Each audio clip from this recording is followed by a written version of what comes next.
കവർച്ചയിൽ കൂടുതൽ കണ്ടെത്തലുമായി പോലീസ്. മോഷണത്തിന് വീടിനെ കുറിച്ച് അറിയുന്നയാളുടെ സഹായം ലഭിച്ചിട്ടുണ്ട്.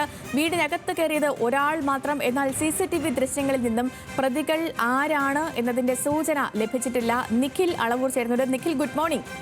ഈ സംഭവം ഉണ്ടായ ആ ദിവസം തന്നെ നമ്മൾ ചർച്ച ചെയ്തൊരു കാര്യമാണ്, ഈ വീടിനെ കുറിച്ച് അറിയാവുന്ന ആരോ ഈ സംഘത്തിനെ ഒന്നുകിൽ സഹായിച്ചിട്ടുണ്ട്, അതല്ലെങ്കിൽ ഈ കളവ് നടത്തിയത് പോലും അങ്ങനെ അറിയാവുന്ന ഒരാളാണ്. കാരണം ഇത്രയും സൂക്ഷ്മതയോടുകൂടി ഇത്രയും ഈ വളരെ സുരക്ഷാ ക്രമീകരണങ്ങളോടെ പൂട്ടി വച്ചിരുന്ന ഒരു ലോക്കറൊക്കെ തുറന്ന് ഈ ആളില്ലാത്ത സാഹചര്യം മനസ്സിലാക്കി കയറുക, ഇങ്ങനെ ഒരു മോഷണം നടത്തുക. അപ്പം അങ്ങനെയാണെങ്കിൽ കൃത്യമായി അറിയാവുന്ന ഒരു ആൾ തന്നെ ആയിരിക്കും ഇതിൻ്റെ പിന്നിൽ പ്രവർത്തിച്ചിട്ടുണ്ടാവുക, അല്ലെങ്കിൽ മുന്നിൽ നിന്നിട്ടുണ്ടാവുക എന്നുള്ളത്. ഇപ്പോൾ എന്താണ് പോലീസിന്റെ നിലവിലെ നിഗമനങ്ങൾ? ഈ പ്രതികളെക്കുറിച്ച് ഒരു തരത്തിലും ഒരു സൂചനയും ഇല്ലല്ലേ? ലക്ഷ്മി, ഏതായാലും പോലീസിന് ഇപ്പോഴും പ്രതികളെ കുറിച്ച് വ്യക്തമായ സൂചന ലഭിച്ചിട്ടില്ല. പക്ഷേ ഈ മോഷണം നടത്തിയ ആളുകളെ കുറിച്ച് പോലീസ് കണ്ടെത്തിയിരിക്കുന്ന കാര്യങ്ങൾ അത് നിർണായകമാണ്.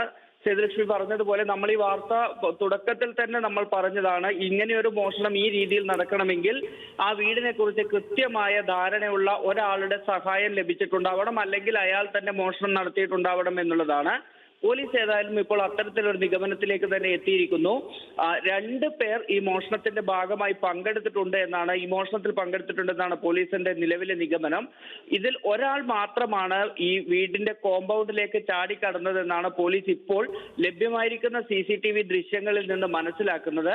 എന്നാൽ ആ CCTV ദൃശ്യങ്ങളിൽ നിന്ന് ഒട്ടും വ്യക്തത പോലീസിന് ഈ പ്രതിയെക്കുറിച്ച് ഒരു സൂചനയിലേക്കും എത്താനുള്ള ഒരു സാധ്യത പോലും ആ CCTV ദൃശ്യങ്ങളിൽ ഇല്ല എന്നാണ് മനസ്സിലാക്കുന്നത്. അത് മാത്രമല്ല, ഈ പോലീസിനായ മണം പിടിച്ച് ഓടിയ, അതായത് ഈ അഷ്റഫിന്റെ വീട് മുതൽ റെയിൽവേ ട്രാക്ക് വരെ ഓടിയ ആ ഇടവഴിയുണ്ട്.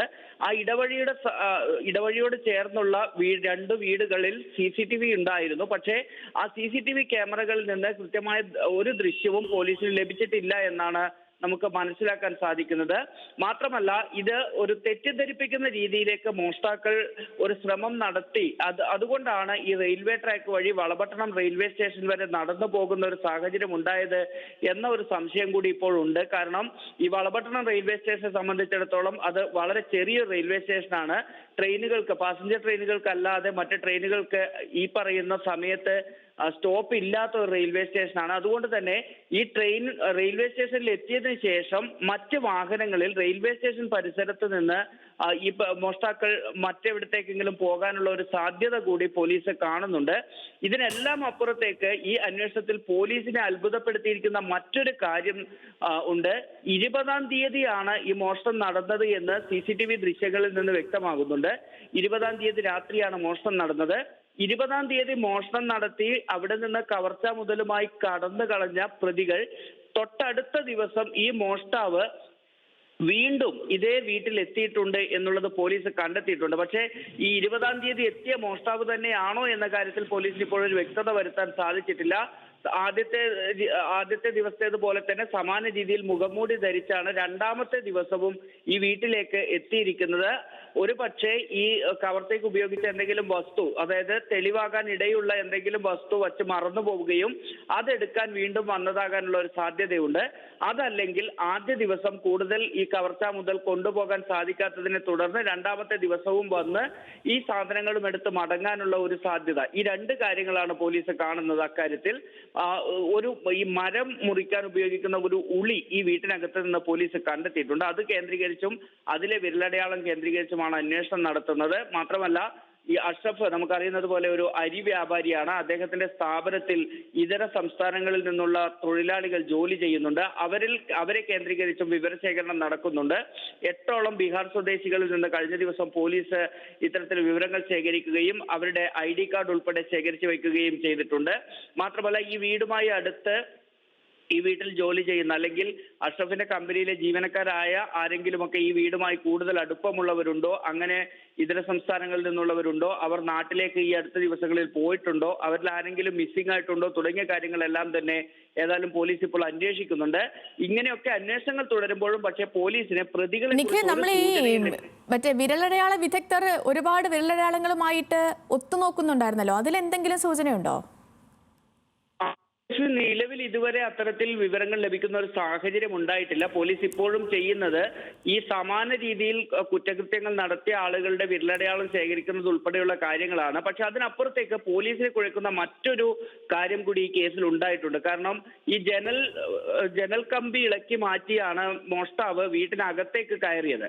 പോലീസിന്റെ നിഗമന പ്രകാരം ഈ ജനൽ കമ്പി ഇളക്കി മാറ്റിയിരിക്കുന്നത് ഒരു പ്രൊഫഷണൽ രീതിയിൽ ഈ മോഷണം നടത്തുന്ന ആൾ തന്നെയാണെന്നാണ് പോലീസ് മനസ്സിലാക്കുന്നത്. അല്ലാതെ ഈ തരത്തിൽ ജനൽ കമ്പി പൂർണ്ണമായും എടുത്ത് മാറ്റുന്ന രീതിയിലേക്ക് അത് വളരെ ഈസിയായി ചെയ്യുന്ന ഒരു സാഹചര്യത്തിലേക്ക് പോകാനാവില്ല എന്നാണ് പോലീസിന്റെ നിഗമനം.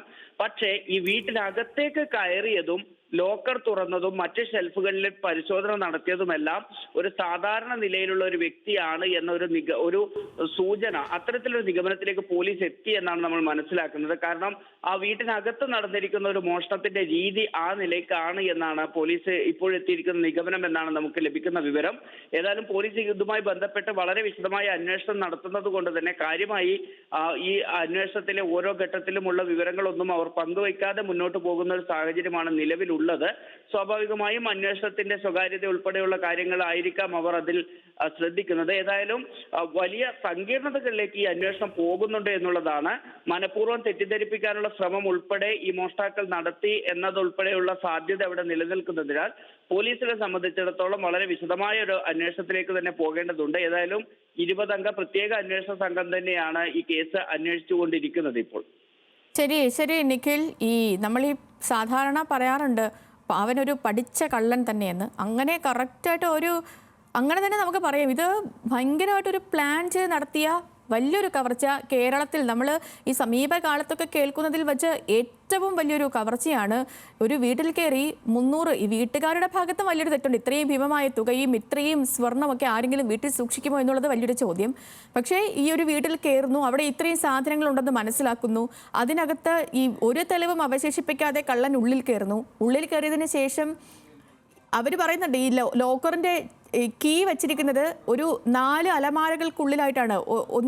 ഒരു കീ ഒരു അലമാരയ്ക്കുള്ളിൽ, ആ അലമാരയുടെ കീ മറ്റൊരു അലമാരയ്ക്കുള്ളിൽ, അതിനുശേഷം അത് മറ്റൊരു ഷെൽഫിൽ. അങ്ങനെ ഇതെല്ലാം കണ്ടുപിടിച്ച് തുറന്ന് പോയി ആ ഷെൽഫ് തുറന്ന് ഇത്രയും സാധനങ്ങൾ എടുത്ത് പുറത്തേക്ക് പോവുക, ഒരു തെളിവും അവശേഷിപ്പിക്കാതിരിക്കുക, CCTVകളെല്ലാം മറച്ചു വെക്കുക. അങ്ങനെ ഒരുപാട് നാൾ നീണ്ട ആസൂത്രണത്തിനൊടുവിൽ കൃത്യമായ ഒരു പ്ലാൻഡ് റോബറിയാണ് നടന്നിരിക്കുന്നത്. പോലീസ് വളരെ വേഗം ആ ഒരു ആളിലേക്ക് എത്തും എന്ന് പ്രതീക്ഷിക്കാം. നമ്മുടെ കയ്യിൽ ഒരു 10 രൂപ പോകുമ്പോൾ തന്നെ ഉണ്ടാകുന്ന ഒരു വിഷമവും വേവലാതിയും ഒക്കെ നമുക്കറിയാം. അപ്പോൾ ഒരാളുടെ വീട്ടിൽ നിന്ന് അയാളുടെ സമ്പാദ്യമായ 1 കോടി രൂപ, 1-2 അല്ല, 1 കോടി രൂപയും 300 പവൻ സ്വർണ്ണം. ഇപ്പോൾ ഒരു പവൻ സ്വർണ്ണത്തിന് തന്നെ 50,000 രൂപയ്ക്ക് മുകളിലുണ്ട് പൈസ. അപ്പോൾ ഒരു 300 പവൻ സ്വർണ്ണം എന്നൊക്കെ പറയുമ്പം എത്ര കോടിയുടെയാണല്ലേ. അപ്പോൾ ഇത്രയും നഷ്ടമുണ്ട ഒരു മനുഷ്യൻ, അദ്ദേഹത്തിന് എങ്ങനെയാണ് ഉറങ്ങാൻ കഴിയുന്നതെന്നൊക്കെ ഞാൻ പലപ്പോഴും ചിന്തിക്കാറുണ്ട്. അപ്പോൾ എത്രയും വേഗം ഒരു പ്രതിയിലേക്ക് എത്താൻ അന്വേഷണ സംഘത്തിന് കഴിയട്ടെ. പോലീസിനായി ചെന്നെത്തിയ സ്ഥലത്ത് ഇപ്പോഴും നിൽക്കുന്നുണ്ടോ, അതോ അതിൽ നിന്നൊക്കെ മുന്നേറി കുറച്ചും കൂടിയൊക്കെ പോയി നമ്മളിലേക്കൊന്നും വിവരം നൽകാതെ ഈ വേറൊരു തലത്തിൽ അന്വേഷണം നടക്കുന്നുണ്ടെങ്കിൽ കൊള്ളായിരുന്നു, നന്നായിരുന്നു. അപ്പോൾ നമുക്ക് നോക്കാം എങ്ങനെയാണ് ഇതിൻ്റെ ഈ ഒരു കൺക്ലൂഷനിലേക്ക് പോലീസ് എത്തുക, പ്രതിയിലേക്ക് എത്തുക എന്ന്.